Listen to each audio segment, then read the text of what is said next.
শুভ সকাল বন্ধুরা, সবাইকে জানাই আমার অনেক ভালোবাসা, সেই সঙ্গে বড়দের অনেক প্রণাম। আশা করছি তোমরা খুব ভালো আছো আর যে যেখানেই আছো সুস্থ আছো। আমিও বেশ ভালো আছি। এস ফ্যামিলিতে আজ আরেকটি নতুন ব্লগে তোমাদেরকে অনেক স্বাগত জানাই।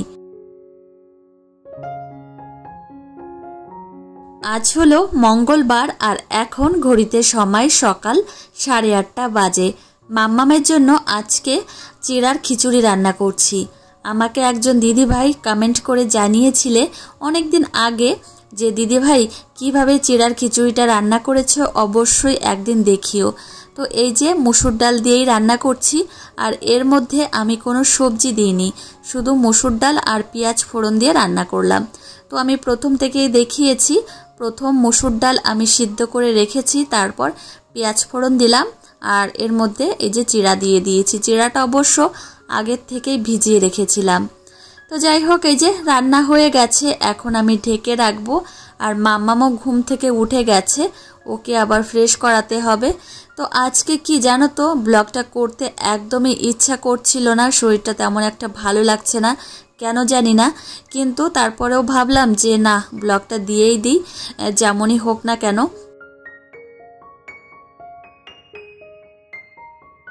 আদিশ্রী ঘুম থেকে উঠে গেছে আর ওর জন্য খাওয়ার জল তৈরি করছি। ওকে প্রত্যেক দিন সকালবেলা বাসি পেটে আমি একটু হালকা কুসুম গরম জল খেতে দিই। আর হালকা কুসুম গরম জল খাওয়ালে বাচ্চাদের কনস্টিপেশনের সমস্যা হয় না। তো আমার মেয়েকে আমি একদম ছোট্টবেলা থেকেই খাওয়াচ্ছি। আর এদিকে জলের পটের মধ্যে জল ভর্তি করে নিয়েছি, মাম্মামকে এখন গিয়ে খাওয়াবো। তো মাম্মাম এই যে জলের পট নিয়ে এখন জল খাচ্ছে। আজকে বাজারে যাব, মাম্মামকে নিয়েই যাব। আর এই দুপুরের দিকেই যাব, 12টা কি 12:30টার দিকেই বেরোবো। আর আজকে মাম্মামকে ঘুম পাড়াবো না। তো সন্ধ্যার দিকে গেলে অনেক সমস্যাই হয়, তোমাদের তো বলেছি কি কি সমস্যা হয়। ওই জন্য দুপুরের দিকেই যাব আর মাম্মামকে ঘুম পাড়াবো না। তো এদিকে মাম্মামের খাবারটা তো সকালবেলা তৈরি করা হয়ে গেছে, ওর খাবারটা খাওয়াবো। তো মাম্মামকে ব্রাশ করানো হয়নি, ওকে আবার ব্রাশ করাতে হবে। আর ব্রাশটা এখানেই রেখে দিই, না হলে ও ব্রাশটা যে এখানে ওখানে মানে কোথায় যে ফেলে খুঁজেই পাওয়া যায় না, ওই জন্য এই জায়গাটায় রেখে দিই। মাম্মামকে ব্রাশ করানো হয়ে গেছে, ওকে চোখ মুখ ধুয়ে দিয়েছি। আর এখন মাম্মামকে সকালের খাবারটাও খাইয়ে দিয়েছি। আজকে বাজারে যাব, শুধু দুজনেই যাব। আর অনেক কাজ রয়েছে, এক কথায় বলতে গেলে একগুচ্ছ কাজ নিয়েই বাজারে যাব, আর একদিনে সব কাজ হবে না। আর এই যে মাম্মাম এখন ওর পিপি বাড়িতে যাবে। তো প্রত্যেক দিন একটু বায়না করেই থাকে, সকালের দিকে বেশিরভাগ খাওয়ার পরে একটু বায়না করে আর বিকালের দিকে একটু করে। কিন্তু এখন যেহেতু বিকালের দিকে বৃষ্টি হয়, ওই জন্য আর যাওয়া হয় না। আর এই যে বাড়িটা দেখতে পাচ্ছ, এইটাই হচ্ছে ওর পিপি বাড়িতে যাবে। তো আমি গেছিলাম যে মাম্মাম পিপি বাড়িতে থাকো, মাম্মাম থাকবে না। এখন ঘড়িতে সময় 12টার বেশি বাজে। মাম্মামকে রেডি করিয়ে দিয়েছি বাজারে যাব জন্য। আর অনেকটা তাড়াহুড়ো করে এই যে বেরোলাম। তো মাম্মাম কিন্তু হেঁটে হেঁটেই যাবে। আমি বারবার বলছিলাম মাম্মাম আমার কোলে এসো, মাম্মাম আসবে না, এইভাবেই হেঁটে যাচ্ছে। আর হেঁটে যেতে বেশ পছন্দ করে। তো হাত ধরে ধরেই আস্তে আস্তে হেঁটে যাচ্ছিল। আর বাজার তো বেশি দূরে নয়, আমাদের বাড়ির কাছেই। আর বাজারে চলে এসেছি তোমাদের দাদা ভাইয়ের শপে।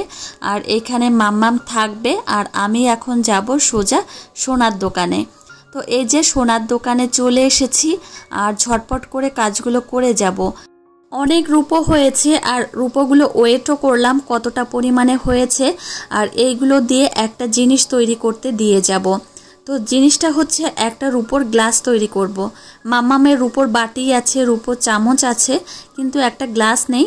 তো গ্লাসটা তৈরি করতে দিয়ে গেলাম। আর মানে এই পরিমাণ রূপো দিয়েছি, আরও কিছু লাগলে ওই দাদা দিয়ে দেবে। এক জোড়া সোনার কানের দুল এনেছিলাম, তার ওয়েট দেখে গেলাম। তো এই সোনার কানের দুলটার অনেক বয়স হয়ে গেছে। তো আমার যখন বিয়ে হয়েছে তখনকার সোনার কানের দুল, আর কেমন একটা বেঁকে গেছে, পরা যায় না ঠিকঠাক করে। তো এটা ভেঙে একটা জিনিস তৈরি করব। তো ওই জন্য দেখে গেলাম, আর কত কি সোনা লাগবে সেটাও শুনে গেলাম। সোনার দোকান থেকে চলে এসেছি ফলের দোকানে। আর এখান থেকে একটা ড্রাগন ফল নেব। আর অনেক দিনের ইচ্ছা ছিল যে একটা ড্রাগন ফল খাবো, তো নিয়ে নিলাম। আর এখন চলে এসেছি জামা কাপড়ের দোকানে। এখান থেকে মাম্মামের জন্য একটা জামা নেব। তো এই গেঞ্জিগুলো দেখছিলাম, তো বেশ ভালোই লাগছিল, কিন্তু সাদা কালার নেব না, সাদা কালারটা বড্ড নোংরা হয়ে যায় আর চোখে লাগে খুব পরিমাণে। তো এদিকে এই কালারটা বেশ ভালো লাগছে, এটা হচ্ছে রামা গ্রিন কালার। তো এই কালারের টপটাই নেব আর এর সঙ্গে একটা প্যান্ট নেব। তো এই টপগুলো কিন্তু বেশি ভালো দেখতে আর খুবই সফট। মাম্মাম একটা পরে পিঙ্ক কালারের, আর এই কালারটাও কিন্তু বেশ মিষ্টি কালার। আর হলুদ কালারটাও ভালো লাগছিল, কিন্তু অনেকটা পরিমাণে বড়, তো মাম্মামের গায়ে হবে না, ওই জন্য এটা নিলাম না।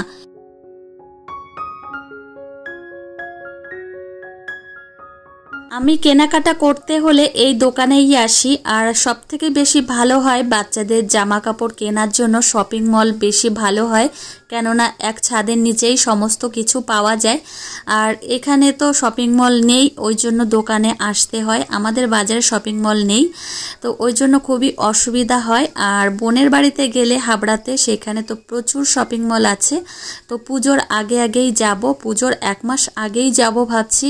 আর শাড়ি সমস্ত কিছু পুজোর 1 মাস আগেই আমি সমস্ত কিছু কিনে নেব।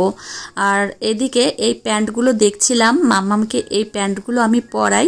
তো এগুলো 3 কোয়ার্টার প্যান্ট। মাম্মাম রয়েছে ওর বাপের কাছে, ওই জন্য একটু টেনশন হচ্ছে যে কান্নাকাটি না শুরু করে। আর তোমাদের দাদা ভাই মাম্মামকে নিয়ে আসলে ও আবার একটু বিরক্ত বোধ করে, যে বলে তাড়াতাড়ি বাড়িতে যাও, মাম্মামের অসুবিধা হচ্ছে নাকি। তো প্রথমে যে প্যান্টগুলো দেখালো তো এইগুলো একটু ছোট হয়ে যাবে মাম্মামের। 2 বছর বয়সী বাচ্চাদের জন্যই এই প্যান্টগুলো, কিন্তু মাম্মামের এগুলো হবে না, এর থেকে 1 সাইজ বড় নিতে হবে।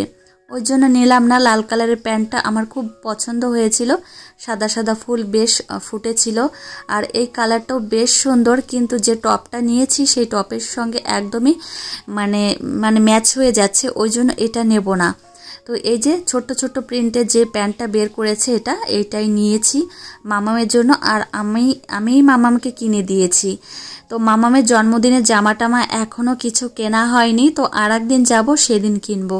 আর এখন চলে এসেছি শাড়ির দোকানে। আমার জন্য 2টো ছাপার শাড়ি নেব। তো এই যে দোকানে চলে এসেছি, আর অনেক শাড়ি দেখাচ্ছে, কিন্তু এই যে শাড়িগুলো বের করছে আমার একদমই পছন্দ হচ্ছে না।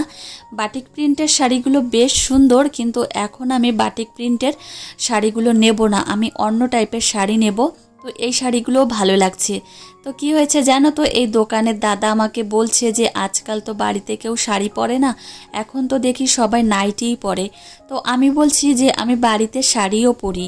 তো এখন হয়তো একটু কমে গেছে শাড়ি পরাটা, কেননা আমার মাম্মাম ছোট, মাম্মাম হওয়ার আগে আমি প্রত্যেক দিনই শাড়ি পরতাম। তো মাম্মামকে শাড়ির দোকানে নিয়ে এসেছি। এই যে দেখো, আমাকে একটা শাড়িও ধরতে দেবে না। আর লাল হলুদ কালারের আমি একটা শাড়ি নেব। আর লাল হলুদ কালারের শাড়ি পরতে আমার বেশ ভালো লাগে, কালারটা কিন্তু খুব মিষ্টি লাগে। আর আমার পার্সোনালি খুব পছন্দ হয় লাল হলুদ কালারের শাড়ি। আর এই শাড়িগুলো দেখাচ্ছিল, এখান থেকে আমি একটা শাড়ি নিয়েছি।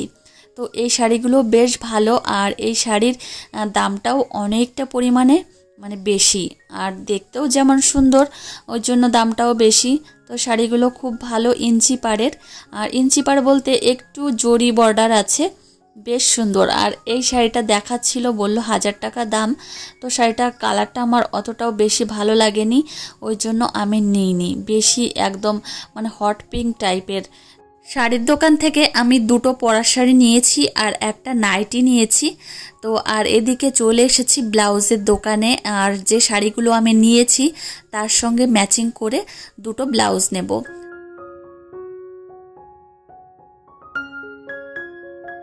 আমি ব্লাউজ কিনতে হলে এই ব্লাউজ মিউজিয়াম থেকেই নিই, আর এই কাকার দোকান থেকেই নিই।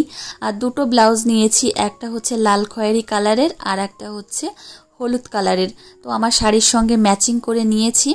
তো 2টো শাড়ি নিয়েছি, ওই জন্য 2টো ব্লাউজ। তো ম্যাচিং করে শাড়ির সঙ্গে ম্যাচিং করে ব্লাউজ পরলে কিন্তু বেশ ভালো লাগে। তো মাম্মামকে নিয়ে বাড়িতে চলে এসেছি। প্রচণ্ড কষ্ট হয়েছে মাম্মামকে নিয়ে আসতে, আর হেঁটে হেঁটেই বাড়িতে এসেছি। জামা কাপড় এখনো পর্যন্ত চেঞ্জ করিনি, আগে হাত মুখ ধুয়েই মাম্মামকে দুপুরের খাবার খাইয়ে দিচ্ছি। মাম্মাম খেতে খেতে এত পরিমাণে ওর ঘুম পেয়ে গেছে, রীতিমতো ঝিমিয়ে পড়ছিল, এরকম একটা ব্যাপার তো দেখেই বোঝা যাচ্ছে। তো এখন মাম্মামকে ঝটপট করে খাইয়ে ওকে আবার ঘুম পাড়াবো, তারপর আমি খাবো। তো যাই হোক বন্ধুরা, চলো আজকের ব্লগটি এখানেই শেষ করছি। তোমাদের কেমন লেগেছে অবশ্যই জানিও, ভালো লাগলে একটা লাইক কমেন্ট করতে ভুলো না। আর দেখা হবে তোমাদের সঙ্গে পরের ব্লগে। টাটা বন্ধুরা।